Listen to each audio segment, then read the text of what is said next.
Bueno, muy buenos días.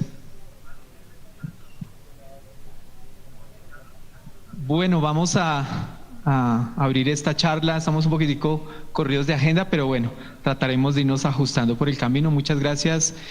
Adicionalmente a lo que mencionaban en la presentación, también soy profesor de cátedra aquí en la Universidad Nacional de Colombia y dirijo el grupo de investigación AnSecure Lab, un grupo en el cual pues trabajamos diferentes temas relacionados con la ciberseguridad. Dentro de ellos pues está todo este tema de la criptografía y tengo la oportunidad de dictar el curso en pregrado de Introducción a la Criptografía y a la Seguridad de la Información y en posgrado el curso de Ciberseguridad. Bien, la charla la he titulado así, criptografía con poscuántica, y quisiera enfocarme para complementar la charla que tuvimos ayer del profesor Milton Quiroga. Quisiera pues presentarles como en dónde está el asunto más que los detalles técnicos de lo que ha venido sucediendo con la criptografía cuántica. Quisiera enfocarme más en lo que está sucediendo en este momento en el proceso de selección de los algoritmos que van a conformar el estándar que vamos a utilizar en los próximos años.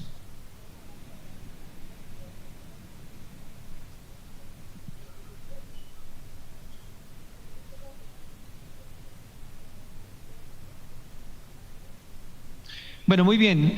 Lo primero que quisiera contarles es que la criptografía moderna tiene, digamos, en esencia estas características que estoy mencionando en este slide.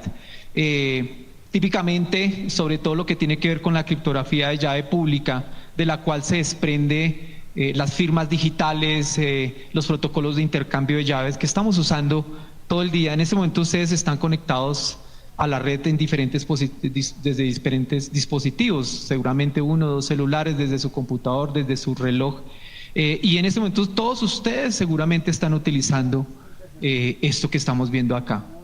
En este momento sus celulares, sus dispositivos están haciendo uso de esta característica de calcular números que son compuestos por el producto de números primos, y sobre ellos entonces se establece el principio de seguridad fuerte de esos protocolos, ¿no? Entonces aquí estamos trabajando de números muy grandes, de números de más de 200 dígitos, y son números que están generados a partir de unas relaciones matemáticas muy fuertes. Por ejemplo, cuando estamos hablando de criptografía de llave pública, esto, digamos, en esencia es el algoritmo que usamos hoy estándar de criptografía de llave pública, RSA, en el cual pues hay unas relaciones muy fuertes entre la llave pública y la llave privada. Utilizamos la llave pública como mecanismo para cifrar la información, y en la contraparte la llave privada para descifrarla. Cuando utilizamos mecanismos de firma digital hacemos un proceso inverso, pero finalmente estamos utilizando la llave pública y la llave privada. En firma digital ya la llamamos la llave de firma, sería la llave que usa quien firma, y la llave de verificación sería la llave pública en este caso. Entonces miren que se utiliza de manera inversa tanto la llave pública y la llave privada. Pero ¿qué es eso de la llave pública y la llave privada? Finalmente son números, en este caso denotados por EN y DN. En este caso la llave pública es esa parejita EN, ¿vale? Entonces son dos números que generan nuestros celulares, nuestros computadores cuando hacemos ese intercambio para cifrar, y al mismo tiempo generamos la parejita DN. Bien, entonces noten que estas tuplas de números son las que conforman la llave pública y la llave privada. Comparten N, que tiene una característica muy especial, y es que N es el producto de P por Q, siendo P un número primo y Q también un número primo, pero números grandes. Estoy hablando de números que de hecho hablamos de pseudoprimos, porque tenemos, digamos, una probabilidad de que esos números sean primos, pero no sabemos exactamente si lo son. Bien, entonces normalmente utilizamos algoritmos para generar esos números pseudoprimos, y pues noten que el producto de P por Q genera N, y eso es lo que estamos realizando aquí en las operaciones modulares. Por lo tanto, N es compartido, y siendo la llave pública la que estamos enviándole a nuestra contraparte cuando ciframos, eso lo se ve pasar por la red, ¿sí? Es decir, si ustedes en ese momento ponen un sniffer, vamos a ver pasar N, todos los Ns que estamos utilizando nosotros cuando estamos cifrando. O sea, esa información es pública, ¿bien? Y esa llave pública entonces compuesta por N, todo la vemos pasar. Sin embargo, D y N, bueno, D no lo conocemos porque D es la llave privada que conservamos. En nuestros dispositivos está esa llave guardada muy sigilosamente, ¿bien? De tal manera que lo que podría intentar un atacante es tratar, pues dado que él tiene E y tiene N, pues podría tratar de inferir D. Y si vemos entonces cuando ciframos con RSA, tenemos esta expresión, mírenla acá. Cuando obtenemos un elemento cifrado básicamente es tomar, bueno, todo lo representamos en este caso por números, es decir, cualquier mensaje que ustedes vayan a transmitir, le hacemos una conversión y la representamos con números enteros. Por lo tanto, no sé, ustedes van a transmitir el WhatsApp en el que están escribiendo en este momento, esas letras que están escribiendo, esos emoticones que están escribiendo, se traducen a números enteros y cada numerito entero sería M. Por lo tanto, M lo elevamos a este componente de la llave pública y le hacemos módulo N. Bien, y eso es lo que al otro lado recibe la contraparte y trata entonces en este caso de utilizar la correspondiente llave para descifrar la llave privada, ¿verdad? Entonces sería ese numerito que obtuvo, lo eleva a la D, bien, que esto es secreto, módulo N. Por lo tanto, de esa manera obtendría M. Miren una operación tan sencilla para cifrar y para descifrar. Lo que se convierte en algo intratable es tratar de calcular el inverso de esto, ¿no? Pues porque el atacante, sabiendo que ya tiene estos dos numeritos, podría tratar de inferir D, ¿vale? Entonces aquí, pues la operación inversa sería el logaritmo, ¿no? Entonces, pero pues es un logaritmo que es bastante complejo de calcular. Eso por un lado. Por el otro lado, también trataría de encontrar este N, bien, porque también lo tiene que resolver, pero es que N es P por Q, que son esos dos primos gigantes. Veíamos ayer en la charla que en un ejemplo de un número ya de una buena cantidad de dígitos es un tema que consume muchísimo tiempo. Bien, por lo tanto, el tratar de hacer una búsqueda por fuerza bruta, que es como lo llamamos en criptografía o en general en la algoritmia, se vuelve bastante complejo y puede tardar miles de años, ¿bien? Con la computación actual. Bien, entonces, esto es muy importante, no los voy a torturar hoy con matemáticas, es esto, digamos, la matemática más importante que yo les quiero contar, que hay detrás de esto, y en esto es que se centra las vulnerabilidades que tenemos de toda la criptografía que estamos utilizando, que esas vulnerabilidades se van a volver evidentes cuando realmente tengamos esos computadores cuánticos.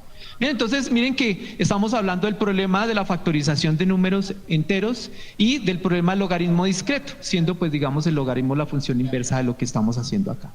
Bueno, una relación súper importante acá es que E y D, el atacante podría tratar de inferir, en este caso la llave privada D a partir de E. Aquí pues vemos una relación de una congruencia. En aritmética modular tenemos entonces que E es el inverso multiplicativo modular de D y viceversa. Bien, o sea que el atacante podría tratar de inferir, y eso pues es algo que es sumamente complejo por, digamos, todas esas propiedades que tenemos aquí en la aritmética modular. Bueno, muy bien. Por otro lado, la criptografía que utilizamos utiliza funciones de hash criptográfica, que son unas funciones, las llamamos los resúmenes matemáticos. Cualquier entrada de cualquier tamaño arbitrario produce una salida que la llamamos el resumen matemático. Y eso lo utilizamos en cualquier cantidad de aplicaciones y de pronto no somos conscientes. Lo utilizamos cuando construimos software y queremos guardar la clave de una persona para que eso no quede en texto claro, ni quede cifrada, porque al ser algoritmos de una única vía no hay forma de devolverse.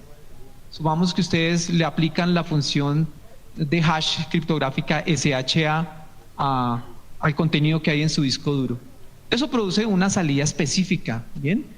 De un tamaño fijo, de una cierta cantidad de bits. Y es inviable devolverse a partir de ese conjunto de caracteres alfanuméricos devolverse a obtener el gigabyte que ocupa su disco duro.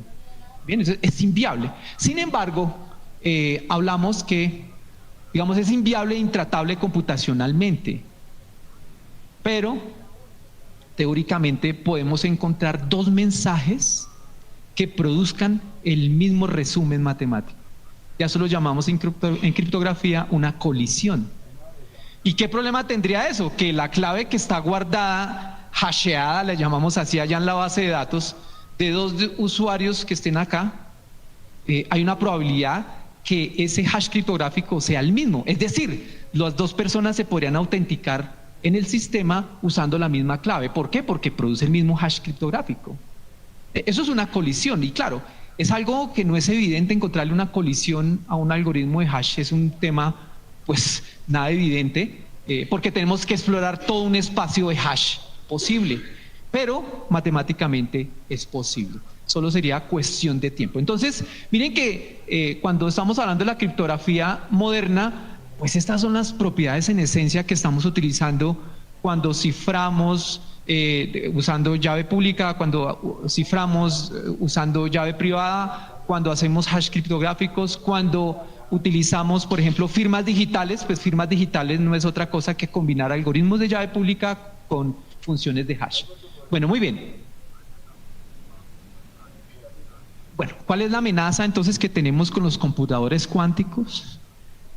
Pues que, por ejemplo, el algoritmo de Shor, pues hace muchos años, precisamente Shor lo que encontró es que se puede factorizar dos números de una manera muy rápida utilizando un computador cuántico, ¿no? O sea que ahí ya todo lo que está dependiendo de la criptografía de llave pública, con base en la factorización de números enteros, y el problema del logaritmo discreto queda completamente vulnerada con la llegada de este tipo de computadores. Entonces, por ejemplo, algoritmos como RSA, este algoritmo que es el que utilizamos, uno de los que utilizamos hoy en día para hacer firma digital, DSA, también se vería vulnerado, y los protocolos para establecer las claves, ¿sí? Es decir, cuando, por ejemplo, vamos a usar criptografía de llave privada, eso que ustedes usan en WhatsApp, cuando abren su cuenta y empiezan a utilizar WhatsApp, pues hay un protocolo de intercambio de llaves, ¿sí? En ese caso la llave privada, y la pregunta es ¿cómo hacemos para enviar la llave privada por un canal inseguro? Entonces ahí se utilizan protocolos, uno de los principales protocolos de los cuales se está construido los estándares es el protocolo de Diffie-Hellman, y ese sería ese tipo de protocolos que se verían vulnerados acá. Bien, entonces lo pongo en rojo porque miren que aquí es en donde nos vamos a concentrar. Y por otro lado, cuando estamos hablando de las funciones de hash criptográficas, como por ejemplo SHA y bueno, toda una familia de funciones hash que se usan, por ejemplo, para guardar contraseñas, todo lo que se usa en las diferentes cadenas de bloques, pues hay muchas funciones de hash. Entonces ellas se van a ver vulneradas porque buscar colisiones, pues con computadores cuánticos va a ser mucho más tratable. Bien. Por otro lado, el protocolo que usamos hoy en día es a 256 bits típicamente. En algunos cajeros electrónicos se usa triple Ds, y pues básicamente son algoritmos en los cuales para atacarlos es tratar de encontrar la llave con la cual se está cifrando. Entonces aquí se utiliza una estrategia de fuerza bruta para tratar de vulnerarnos. Estos dos problemas entonces básicamente se podrían abordar con el algoritmo de Gruber, porque como veíamos ayer es un algoritmo que permite reducir en una complejidad de raíz de n, a diferencia de lo que tendríamos con un algoritmo de búsqueda tradicional del orden de n. Bien, entonces esto digamos es lo que realmente, esa es la amenaza, ¿sí? La amenaza es realmente concentrada acá con la llegada de la computación cuántica. Bien, y la pregunta es, bueno, ¿y a nosotros eso como en qué nos afecta? Sí, pues porque suena como muy técnico cuando uno le hablan de eso de criptografía postcuántica. Además uno tiene como la confusión de, ¿será que los algoritmos de criptografía postcuántica son los mismos algoritmos de criptografía cuántica? No, son diferentes. Bien, lo que se le está llamando la criptografía postcuántica es cómo reforzar los algoritmos de criptografía moderna. Bien, entonces, y la pregunta es: ¿eso en qué nos afecta? Bueno, simplemente para poner unos ejemplos, porque nos afecta muchísimo. Pero miren, ustedes en este momento están usando WhatsApp, están usando Telegram. Para quienes dicen: uy, no, WhatsApp como que no confío mucho, mejor uso Telegram. Pues este protocolo, por ejemplo, WhatsApp particularmente usa una derivación de AES a 256 bits. Es decir, con el algoritmo de Gruber se podría vulnerar de manera inmediata WhatsApp. Al igual que Telegram, las plataformas que estamos utilizando hoy de streaming, por ejemplo, en este momento estamos transmitiendo a través de Google Meet, pues ahí estamos utilizando también este tipo de algoritmos como AES. Bien, hay un montón de protocolos de seguridad en las diferentes capas a nivel de red en los cuales usamos criptografía. Quizás uno de los más reconocidos por nosotros es SSL, ese protocolo en el cual en el navegador, cuando vamos a digitar información sensible, hoy en día casi que todos los portales ya tienen HTTPS, ¿no? Entonces el protocolo que está utilizando un certificado digital e internamente utiliza criptografía de llave privada, criptografía de llave pública y utiliza protocolos de intercambio. Es decir, ahí están todos los juguetes de la criptografía en esas sesiones que hacemos con el protocolo SSL. Y bueno, y otros protocolos que están basados en un principio similar para hacer todo el tema a nivel de red de transmisión segura, ¿no? Y bueno, vemos una cantidad de protocolos. Miren, quizás ustedes son muy familiarizados con el protocolo Secure Shell, esa versión segura.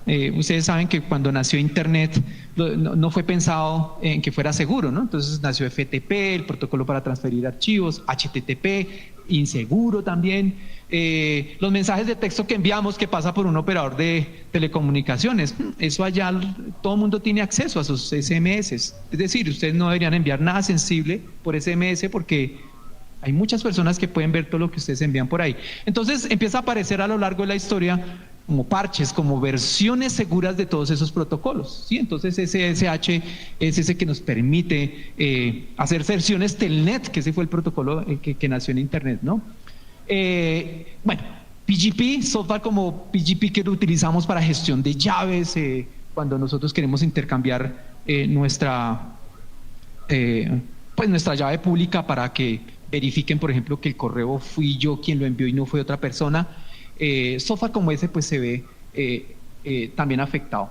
Y bueno, digamos, hablemos de VPNs, los usamos todo el tiempo para conectarnos de forma segura a una determinada red y poderla gestionar y poder quedar en una red privada virtual. Todo lo que hablamos de los navegadores, del navegador seguro Tor, que detrás pues utiliza todo un protocolo, el protocolo Onion, el cual pues empieza a meter un montón de capas criptográficas finalmente, para poder entonces que nosotros desde el navegador Tor podamos ser anónimos en nuestra navegación.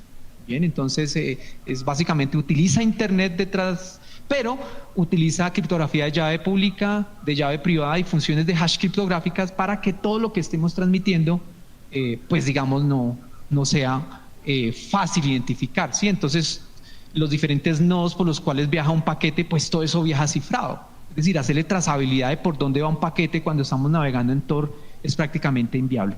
Bueno, digamos que matemáticamente, criptográficamente, hay de pronto errores que puede cometer la gente cuando no utiliza bien Tor y pues digamos se podría encontrar los errores que comete.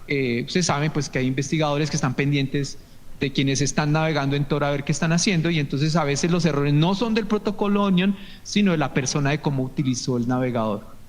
A veces lo es que se puso lento y entonces lo desactivan un momentico y ahí ya por ahí ya se sabe quién fue el que pasó por ahí, ¿no? Listo. Y bueno, y hoy en día la cadena de bloques, pues se ha convertido en algo muy importante en el mundo, ¿no? Bitcoin pues ha sido como la primera generación de cadenas de bloques, la blockchain 1, vamos como la blockchain 4. Así en resumen, en la blockchain 1 pues básicamente lo que se quiere era evitar el ente centralizador, la banca, y entonces lo que se quiere empezar a utilizar es una cadena de bloques en la cual podamos tener anonimidad, podamos tener confianza y sobre todo evitar que haya un intermediario controlando todo, ¿no?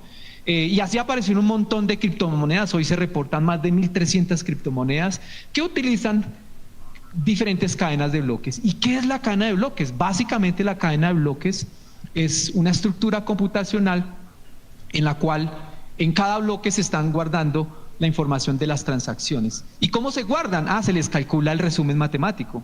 A cada transacción se le calcula el hash criptográfico de tal manera que a un bloque le llegan todas las transacciones y se genera algo que se conoce como el árbol de Merkle, en donde tenemos en la raíz el hash criptográfico de todo lo que está en el árbol. Sí, es decir, es el resumen matemático de todos los resúmenes matemáticos de las transacciones. Y eso se escribe en la cadena de bloques. Y además se invita a los mineros para validar que a través de un proceso que conocemos como minería, utilicen sus recursos computacionales para encontrar un numerito que los retamos, ¿no? Entonces encuentren a partir de esa información, necesito que encuentre un hash criptográfico que empiece, no sé, con 25 ceros.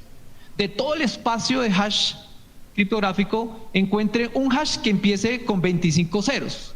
¿Y cómo se debe encontrar ese hash? Pues tome toda la información de este bloque y empiece por fuerza bruta a tratar de encontrar ese hash criptográfico. Y el primero que lo encuentre, lo compensa y le pago con criptomonedas.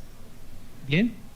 Hoy en día, pues digamos, minar criptomonedas como Bitcoin, pues se necesita un hardware muy especializado, pero si vamos a minar Monero, pues con un celular o con un computador lo podemos hacer. Bien, entonces en la cadena de bloques estamos utilizando las funciones de hash criptográfica. ¿Y para qué? Para encadenar los bloques de tal manera que un bloque tiene el hash criptográfico del bloque anterior. Realmente ese es el encadenamiento que hay en los bloques. Por eso se llama blockchain.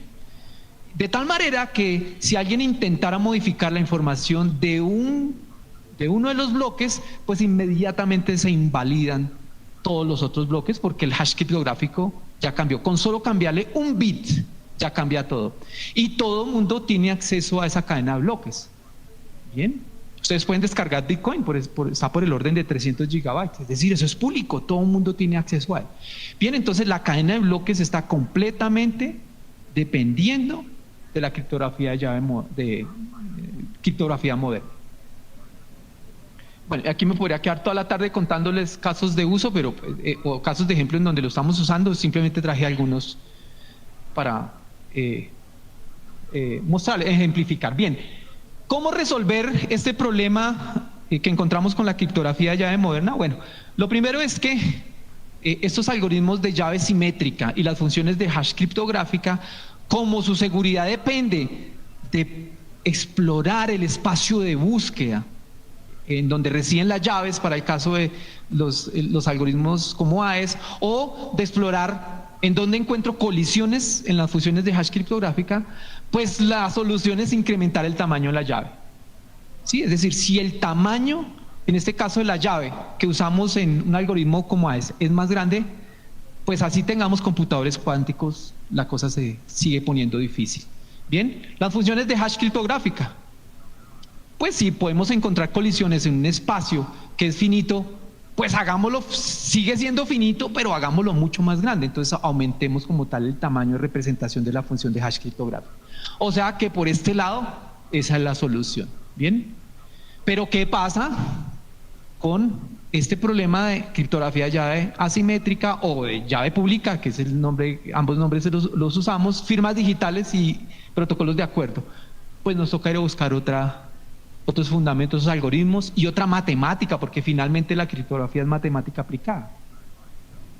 Entonces ahí es en donde quiero concentrarme a partir de ese momento y es contarles lo que está sucediendo.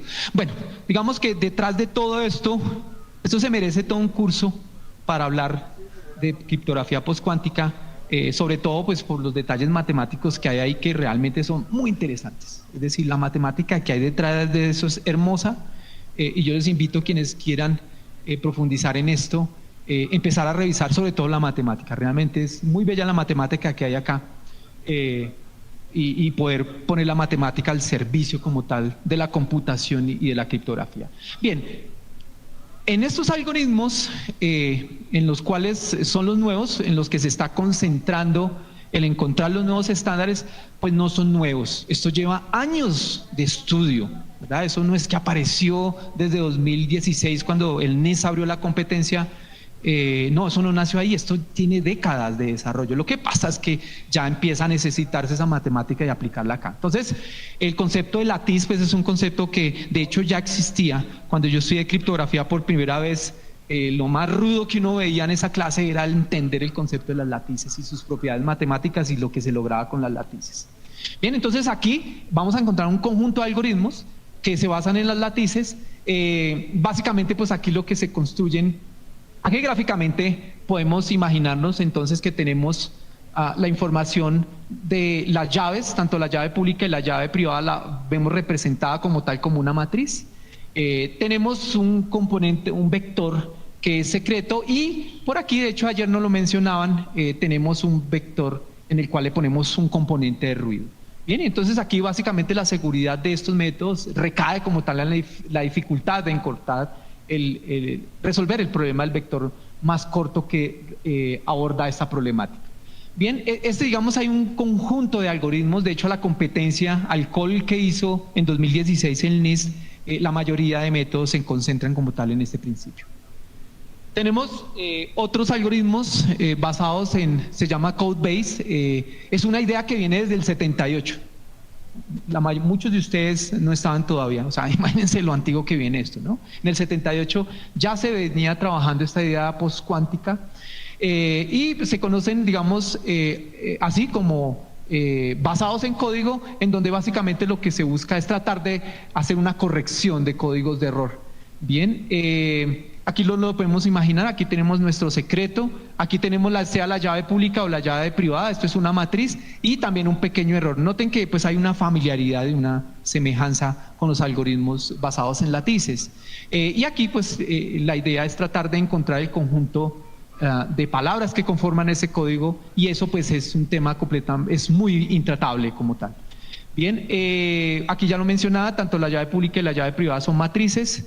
Y bueno, digamos que el desempeño como tal de estos algoritmos es superior a RCA. Tenemos otra idea por acá. Esos, digamos, son algoritmos que tratan de abordar esos algoritmos de intercambio, los de protocolo de establecimiento de llaves. Se basan como en unos principios matemáticos que están muy relacionados con el isomorfismo. Aquí en inglés se conoce como el isogeny, y básicamente utilizan principios de criptografía que ya usamos hoy en día, que se conoce como criptografía de curva elíptica. Bien, bueno, aquí se utilizan algunos principios de Diffie-Hellman, pues que es el protocolo base con el cual hoy en día trabajan los protocolos estándar. Bien, digamos que aquí pues hay mucho por contar, pero simplemente quería mencionarles que toda esta familia de algoritmos entonces aborda los protocolos de intercambio de llaves. Otro conjunto de algoritmos se conocen como basados en multivariedad, y aquí pues tenemos sistemas de ecuaciones en las cuales pues tenemos múltiples variables, y la idea entonces es tratar de expresar como tal lo que vamos a cifrar a partir de ese sistema de ecuaciones. Bien, y aquí pues vamos a generar unos polinomios que típicamente van a ser de orden 2, y a pesar de que sean polinomios de orden 2, pues son bastante difíciles de resolver sin tener la llave privada. Bueno, estos algoritmos son rápidos, es una de las características que necesitamos validar, porque pueden aparecer nuevos algoritmos pero que no corran en nuestros dispositivos, ¿sí? Entonces no nos sirve, necesitamos criptografía que sea eficiente, igual o mejor que los algoritmos que tenemos actualmente, ¿no? Entonces aquí pues lo que se ha encontrado es que estos algoritmos son rápidos, y pues digamos que podemos utilizarlo en firmas digitales. Bien.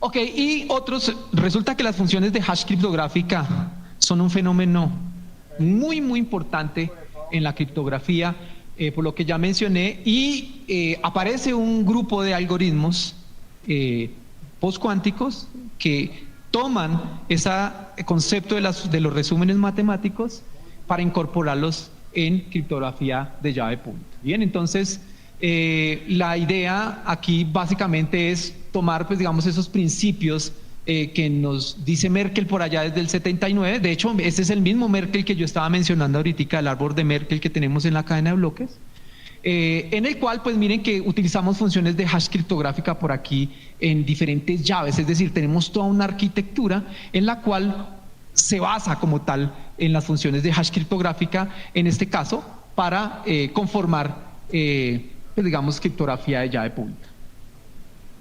Bueno, pasando a otro capítulo ya de cómo se seleccionan los estándares, quisiera contarles entonces que típicamente en el mundo se abren competencias, se abren calls para que criptógrafos, la comunidad, las universidades, la industria propongan soluciones, ¿no? Entonces, entidades como el NIST, que es el Instituto de Estándares Internacionales de Tecnología en los Estados Unidos, son los, digamos, como la referencia al menos en Occidente, ¿no? Pues ellos básicamente lo que hacen es abren competencias. Así, de hecho, a partir de las competencias es que tenemos la criptografía de llave moderna que usamos hoy en día. Adoptan estándares de otras organizaciones, también desarrollan criptografía. Hay algoritmos que usamos hoy en día que los han desarrollado en el NIST. Y la otra modalidad que usan, digamos, muy parecida a las competencias, son los call. Bueno, una breve historia de lo que ha venido haciendo el NIST en lo que utilizamos hoy en día. Bueno, por allá en el 77 se definió el primer estándar de criptografía de llave simétrica o de llave privada, que fue DES, el Data Encryption Standard. Este algoritmo lo utilizamos por décadas, bien, hasta que empezó a oler a que ya lo iban a romper, ¿no? Y efectivamente con una maquinita que construyeron que se llamó Deep Crack, en donde se empezaron a paralelizar los procesos de tratar de hacer la búsqueda por fuerza bruta de las posibles llaves, y se llegó a encontrar que en 2.5 días se podía romper la llave. Bueno, el NIST, antes de que sucediera eso, ya abrió la competencia, ¿sí? Normalmente eso ya empieza a oler, la comunidad empieza a decir, ya están cerca de encontrar cómo romper el algoritmo. Lo mismo pasa con las funciones de hash criptográficas. Por ejemplo, MD5 lo rompieron hace muchos años. Si alguno de ustedes todavía usa MD5, déjenme decirle que eso ya hace más de 20 años no se debería usar. ¿Bien? Entonces hay que estar muy pendiente de las funciones de hash criptográfica, porque lo que uno ve es que poco a poco el avance computacional a nivel de infraestructura es grande, y entonces muchas de esas cosas se ven vulneradas. Entonces, esto es un hito muy importante para el NIST. Se establece como estándar. Los estándares de criptografía de llave pública se definen sobre los 90, es decir, ¿cuántos años llevamos? 30 años usando la criptografía de llave pública. Y ahí todavía la seguimos usando y la vamos a usar todavía por más años. Pero miren, ya el NIST abre competencia para pensar en cuáles van a ser los algoritmos que van a ser reemplazados, o por los cuales se van a reemplazar más bien. Se define, por lo tanto, ya en el 2000, mire, por aquí empieza a establecerse esos protocolos, pero, bueno, y ya entre 1997 y 2001 se busca cuál va a ser el sucesor de DES, y allí se abre una competencia en la cual aparecen criptógrafos de aproximadamente 12 países, presentando, bueno, realmente fueron 15 de esos 12 países, 15 competidores, que normalmente no es una sola persona, sino 3, 4 personas. En este caso fueron 2 belgas que participaron dentro de estos 15 equipos. Luego en una primera ronda seleccionaron a 5 y finalmente quedaron ellos. Bien, y normalmente los algoritmos tienen un nombre y luego se les pone otro, ¿no? Entonces el del estándar fue este, Advanced Encryption Standard. SHA-3 se abrió entonces competencia entre 2007 y 2012, participaron 24 países, miren, hubo 25 equipos, perdón, 51 equipos, luego se filtraron, aquí se le llaman rondas, entonces hay gente en el NIST que está evaluando continuamente, por eso se demoran tantos años, es que esto no es evidente evaluarlo, porque son varias características que evalúa el NIST, no solamente la seguridad, sino que sea viable usarlo, ¿sí? Que los recursos computacionales que utilizan sean viables utilizarlos, y otras características, bien, y la adoptabilidad. Finalmente seleccionaron uno, en este caso pues fue SHA-3, y ese fue pues la denominación que se les dio. Y en este momento está en curso el call para criptografía postcuántica, este es otro lío, resulta que los algoritmos de criptografía postcuántica nos van a funcionar en los computadores, en los celulares, en los servidores, perfecto, en la nube. Pero y en el Internet de las cosas, en estos aparaticos que están conectados, en donde no tenemos la misma memoria, no tenemos el mismo procesamiento, pues esa criptografía no nos va a servir. Entonces en este momento está en proceso de selección la criptografía que vamos a utilizar en el Internet de las cosas. si ustedes no se han dado cuenta, muchos dispositivos que usamos carecen de una buena seguridad, ¿sí? Y hay muchos que no tienen nada o a veces tienen la configuración por default, ¿no? De unos algoritmos súper básicos. Ok, bueno, y aquí otra que es también muy interesante, la Threshold Cryptography. Bueno, básicamente entonces, bueno, aquí estándares, yo creo que esto ya lo comenté. Bueno, y la pregunta es sí, ¿qué pasa con China? Que a los chinos no les gusta mucho que le definan los estándares de seguridad en Estados Unidos, ¿sí o no? Por obvias razones. Y a Rusia, menos, ¿no? Entonces ellos allá tienen sus propios calls y tienen gente dándole a esto súper fuerte. Miren, es que de verdad los chinos se mueven a una velocidad impresionante. Ellos abrieron su competencia en el 2000, hace varios años la abrieron y en el 2020 ya seleccionaron los algoritmos. Bien, y estos son los algoritmos, miren. Y aquí ellos fueron o están basados en el principio matemático de las lattices. Bien, o sea que el concepto matemático finalmente es el mismo, lo que pasa es que son algoritmos diferentes. Bien, entonces eso es importante. Los rusos pues están en lo mismo y ellos esperan haber migrado todo hacia 2025, la criptografía que se está usando en el país. Bien, ustedes saben que la China, eso es otro mundo. Yo tuve la oportunidad de estar en China y me sentí completamente desconectado. Allá no funciona Google, no funciona nada de lo que nosotros conocemos acá. Ellos tienen sus propias redes sociales, sus propias nubes, por eso ellos necesitan tener sus propios estándares. Bueno, con respecto entonces al call que abre el NIST hacia 2016, se presentaron, bueno, hubo inicialmente en el 2017 37 envíos, es decir, 37 equipos que participaron, y en ese momento entonces el NIST empieza a armar pues todo el equipo que empieza a evaluar estos algoritmos. Luego se unen más envíos, hubo en total 82 envíos, de los cuales se aceptaron 69 que se consideraban completos y apropiados. Es decir, que es completo y apropiado, pues hay que ir a revisar la matemática que se está utilizando, las tendencias. Es muy importante saber que hay varios conferencias de criptografía que lidera el NIST y que está, digamos, auspiciando el NIST. Entonces, digamos que nada de esto sale de la nada, eso es un proceso de construcción colectivo que lleva años, ¿verdad? Lo que pasa es que aquí ya se confabula todo para que realmente pueda llegar a la realidad. De esos 69, 5 se retiraron. Algo pasó por el camino por ahí y los equipos decidieron retirarse.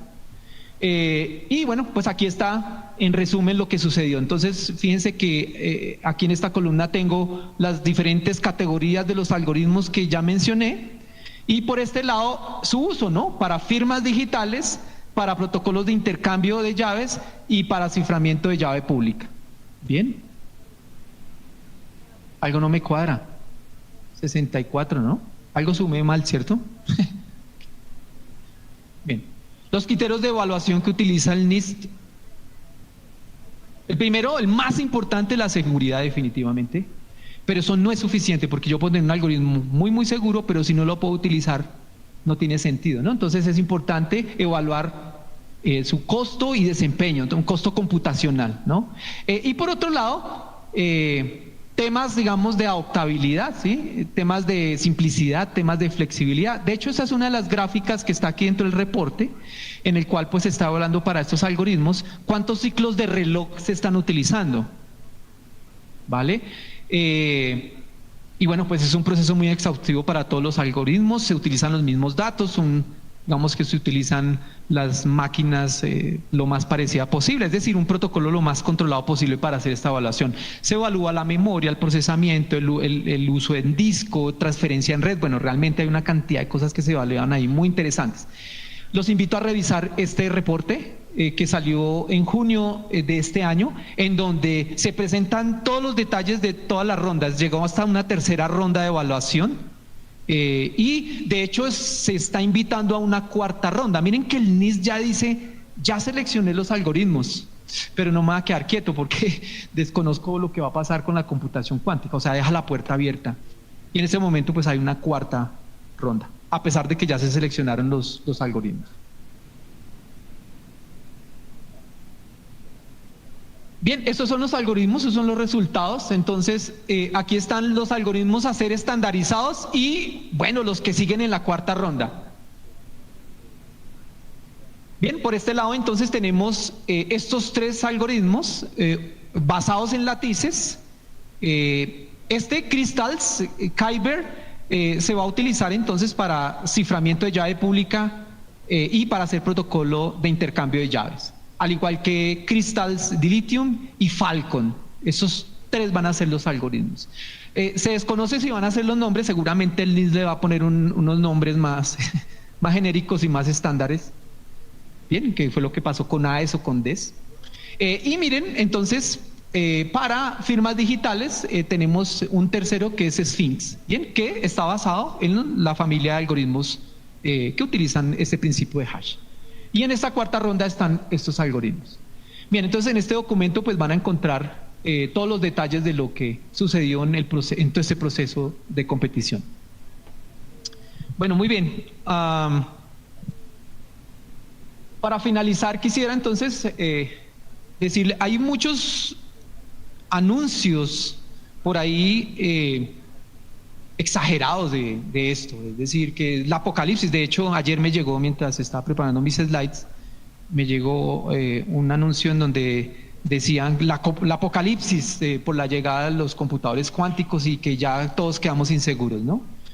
No, esto no va a ser así. Es decir, la computación cuántica, ¿cuánto tiempo creen que tomará para llegar y tener nosotros un ordenador cuántico? ¿Unos 30? Eso es desconocido, ¿verdad? ¿Sí? No sabemos, ¿no? ¿10 años? Difícil, ¿no? Es decir, eso es un montón de especulaciones. Si bien ya tenemos unos computadores cuánticos, esos son tan solo de unos qubits, que es un avance importante, sí, pero si ustedes hacen una curva del crecimiento de qubits en los últimos años, pues es algo bien lineal. ¿Bien? Entonces eso va a tardar. ¿Quién sabe si nosotros lo vamos a ver? Por lo menos si yo voy a ver esos computadores, o si voy a tener un computador cuántico y hacer una presentación acá. No lo sé, yo tengo mis dudas, pero supongamos que sí, y supongamos que es en unos 30 años. Pues vamos a tener una buena cantidad de tiempo para prepararnos. Esos algoritmos que yo les cuento, eso no es sino que lo googleen, encuentran en la página web, encuentran el código en GitHub, ya lo pueden utilizar y pueden reemplazarlo en sus implementaciones. Sí, esto no es una cuestión de el acabose. Entonces, estos son mensajes del apocalipsis y todo eso. Es estrategia comercial muchas veces de los proveedores. Me perdonan, proveedores aquí y esto. Pero pues yo no soy vendedor, profesor, entonces me encanta mencionar las cosas como son. Bien. ¿Se acuerdan del año Oscar? También del apocalipsis del año de Year 2K? ¿Se acabó el mundo?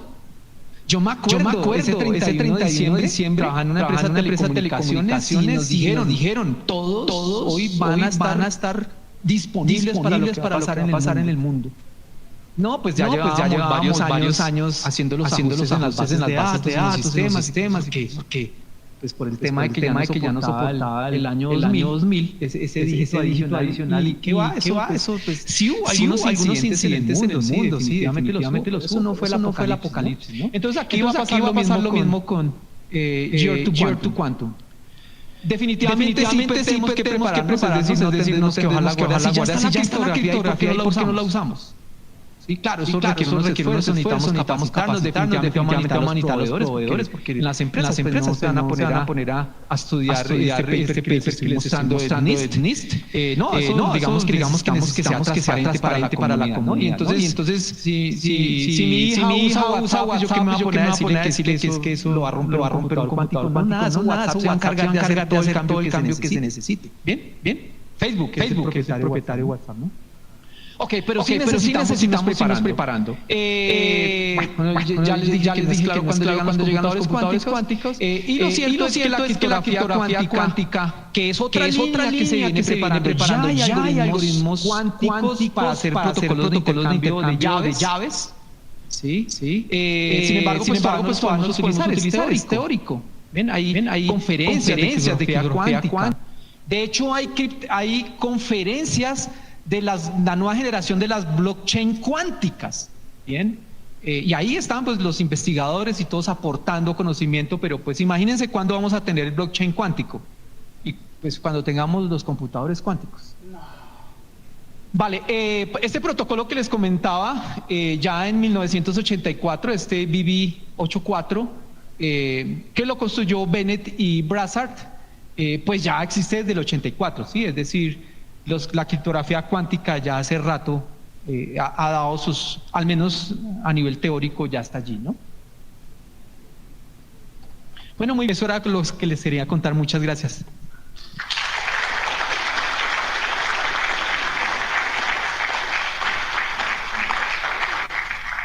Entonces, no sé si hay alguna pregunta, comentario. ¿Quedaron igual de tristes que la charla de ayer con el profe Milton?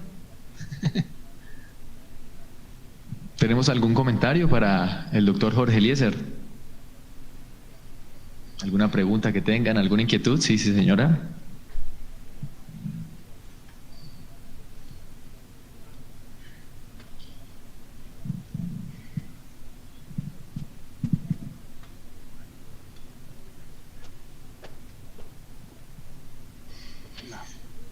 Doctor, buenos días. Buenos días. Doctor, yo tengo dudas sobre la firma digital que actualmente se utiliza. Es diferente obviamente de la electrónica, pero a raíz de la pandemia se volvió muy solicitada. Entonces era para que por favor me aclarara un poquito sobre ese tema. Claro que sí, con mucho gusto. Sí, hay una confusión entre lo que es una firma digitalizada y una firma digital. En esencia son completamente diferentes, aunque pretendan lo mismo, ¿sí? La firma digitalizada básicamente es pues tomar una firma, le tomamos una fotico con nuestro celular y la pegamos en un PDF, ¿no? Y ahí hay hay un vacío cuando empezamos a utilizar ese mecanismo, porque si bien cuando nosotros firmamos manualmente, pues nosotros tenemos unas características biométricas cuando firmamos, ¿no? La velocidad a la que firmamos, la intensidad. Si, por ejemplo, yo intento falsificar tu firma, yo puedo practicar mucho, ¿verdad? Con solo verla y se ve parecido, pero un experto llega y la mira y le empieza a hacer con sus aparatos y se da cuenta que no la tracé a la misma velocidad, que la fuerza que hice en algunos momentos no es la misma y lo detectan rapidísimamente, ¿vale? ¿Qué pasa cuando la digitalizamos? Todo eso se pierde, eso no queda nada de eso. Bien, entonces legalmente pues eso no tiene validez. Bien, pero pues durante la pandemia lo empezamos a utilizar. ¿Qué tan fácil es falsificarla? Eso es copy-paste, ¿no? Copy-paste. Entonces algunos profes la ponemos en azul, ¿sí? Letra azul, pues para que no sea tan obvia. Eso con Photoshop se puede hacer de todo. Es decir, es completamente falsificable. No podemos verificar que es quien dice ser, quien puso esa firma, ¿verdad? Entonces en este momento lo usamos, pero eso no tiene una validez, ¿vale? Qué pena, lo dije muy duro. No me van a aceptar los cumplidos y las cosas que pasan en la universidad que nos ha tocado durante la pandemia. Pero es que lo usamos en todo el mundo, ¿verdad? Y todavía lo seguimos usando. La firma digital es otra cosa. La firma digital es el uso de la llave, de la criptografía de llave pública y los algoritmos de hash. Entonces, cuando yo firmo digitalmente algo, ¿qué es lo que hago? Tomo mi mensaje, le calculo el hash criptográfico, por ejemplo, SHA. Eso produce el resumen matemático, y ese resumen matemático lo cifro, por ejemplo, con RSA y se lo envío a mi contraparte. Mi contraparte tiene mi llave pública, o sea que él va a poder descifrar ese hash criptográfico. Una vez lo descifra, encuentra el hash y yo le he enviado el mensaje también, y puede comparar, calculando el hash criptográfico al mensaje que le envié, si esos dos hashes son los mismos. Si son los mismos, estoy garantizando dos cosas: no repudio, y es que como él tiene la llave pública que corresponde con mi llave privada, tiene toda la seguridad que fue Jorge Camargo quien cifró eso, ¿verdad? Y por otro lado, que el mensaje no cambió, porque cuando descifra el hash cifrado, pues le da una secuencia alfanumérica y el mensaje se lo envíe por el correo electrónico, él le calcula hash y lo compara y da el mismo, o sea que el mensaje no cambió por el camino. ¿Sí? En la práctica, ¿qué hacemos? Compramos una firmita digital, se la ponemos a una herramienta de gestión de PDFs y le decimos firmar. Entonces uno como usuario no se entera de nada de eso. De hecho, uno no ve ninguna firma manualizada ni nada, no, eso va dentro del PDF, pero va desde esa secuencia de caracteres alfanuméricos y previamente compartido el tema de la llave pública. Mira que todo lo que pasó allí fue criptografía. Entonces, ahí no sé, una firma digitalizada ni nada, ¿vale? Entonces la diferencia es garrafal, ¿sí? Entonces con criptografía, con el mecanismo de llave de firma digital, puedo garantizar que el documento no cambió y que fui yo quien lo envié, ¿vale? No sé si te confundí. ¿Está bien? Bueno, muy bien. ¿Había alguien más? Sí, señor. ¿Sí? Doctor, muy buen día. Aquí. Ay, perdón. Aquí. Gracias, profe. Yo te veía así, pensé que tenías el micrófono. Qué pena. Bueno, los que venimos de una generación de intercambio, los que somos de los 90, nos enfrentamos a un tema con el tema de las versiones o de los protocolos que se usaban con los videojuegos, por ejemplo, el PAL y el TCL. En este caso, se menciona el NIST y el CACR. Como profesionales, digamos, ¿cuál va a ser el estándar a futuro o si va a haber alguna compatibilidad o alguna adaptabilidad de este tipo de encriptación? Para nosotros, pues, ¿qué nos espera como profesionales o a qué nos vamos a ceñir? Sí, pues en este momento Occidente todos nos basamos en el NIST, ¿sí? Y nosotros podríamos decir, no, es que yo quiero usar el algoritmo que de la competencia, pero es que yo no, por seguridad quiero hacer una variación, ¿sí? Entonces cualquiera de estos que se seleccionó, no sé, me gustó Crystal Skyber, pues lo va a modificar, sí, perfectamente lo puedes hacer y con todo tu grupo empresarial lo empiezas a usar, pero ¿cuál es el problema? Te saliste del estándar, ¿sí? Entonces si tú quieres estar en el estándar, vas a seguir el NIST, ¿sí? Y todos estamos usando estos algoritmos estamos usando AES. Si usas WhatsApp o Telegram, usas AES, ¿verdad? Si usas SSL con los navegadores, a menos que uses otro, ¿no? Que vas a usar uno otro. Entonces todos estamos usando eso. En la China sí se pueden dar el lujo, ¿no? ¿Cuántos millones hay allá? ¿1.300 millones de personas? Sí, entonces, pues digamos que allá tienen su propio estándar. Además, pues saben con todo el tema político. Los rusos, ¿sí? Entonces los rusos seguramente van a seguir el estándar de China. Es muy raro que aquí en Colombia, digamos, vamos a usar el estándar de China. Sí, muy raro, ¿no? ¿Que lo podemos usar? Claro, lo podemos usar. Lo que pasa es que nos vamos a salir del estándar, ¿vale? Entonces, lo que va a suceder con las organizaciones es que están muy pendientes de todo esto. Y como te decía, muchas veces ni nos vamos a enterar. ¿Quién lo va a hacer? Oracle, Microsoft, bueno, los que trabajan en tecnología, ¿no? A veces ni siquiera nosotros lo vamos a hacer, ¿vale? Por allá había otra pregunta.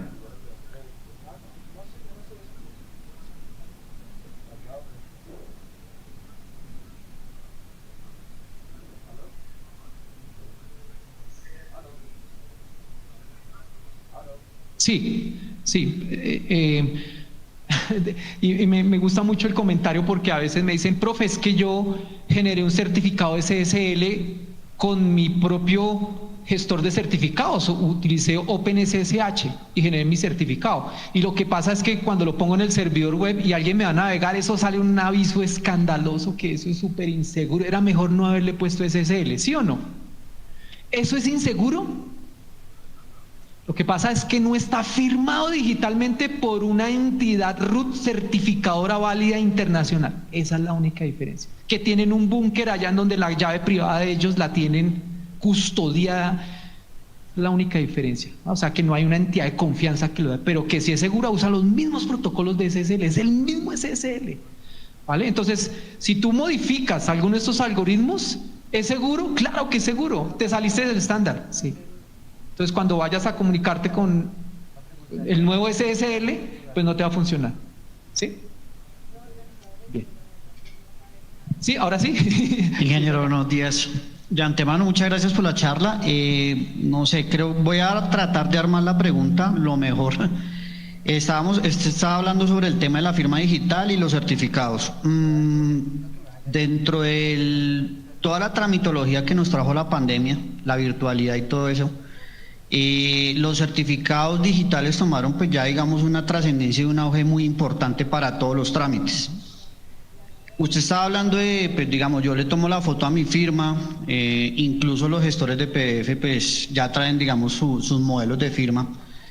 ¿En qué momento digamos toma validez ese certificado si yo importo digamos ese tipo de firmas? O sea, no me quedó claro porque pues si bien es cierto, hay entidades que pues están reguladas para pues certificar eso, pero no le veo digamos como el puente.